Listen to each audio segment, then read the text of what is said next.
आपला setup ready आहे आणि आपण निफ्टीमध्ये 4 लॉटने एंट्री केलेली आहे.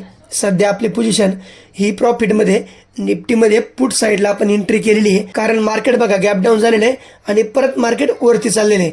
आणि ह्या आजच्या डेचा जो रेजिस्टन्स आहे, आजच्या डेचा जो हाय आहे, त्या हायला मार्केट गेलेलं आहे आणि तिथेच मार्केटने एक शूटिंग स्टार कॅन्डल बनवलेली आहे आणि तिच्या लॉला आपण एंट्री केलेली आहे आणि आता आपण प्रॉफिटेबल आहे. हा बघा प्रीमियम चार्ट आहे, एकदम सपोर्टला एकदम छान प्राइस ॲक्शन बनलेली आहे आणि त्या हॅमर कॅन्डलच्या हायला आपण एंट्री केलेली आहे आणि प्रॉपर आपण ट्रेड केलेला आहे. प्रॉपर सेटअपमध्ये आपला ट्रेड भेटलेला आहे आणि आपण प्रॉफिटेबल आहे. हे होतं आपल्या ट्रेडच्या पाठीमागचं लॉजिक.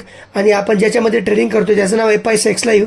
त्याच्यामध्ये आपल्याला 10x लिव्हरेज भेटतं, त्याचे लिंक आपल्या बायोमध्ये. आणि त्याच्यामध्ये लोक लिव्हरेज भेटतं म्हणून ट्रेडिंग करतात. मी सांगतो की लोकांना जर लिव्हरेज घेऊन ट्रेडिंग करायची असेल, मार्केटमधून पैसा कमवण्याच्या आधी तुम्हाला शिक्षण खूप महत्त्वाचं आहे, स्टडी खूप महत्त्वाची आहे, मार्केटचा अभ्यास खूप महत्त्वाचा आहे. जर मार्केटचा तुम्ही अभ्यास प्रॉपर केला तर तुम्ही नक्कीच लिव्हरेज घेऊन मार्केटमध्ये यशस्वी राहाल.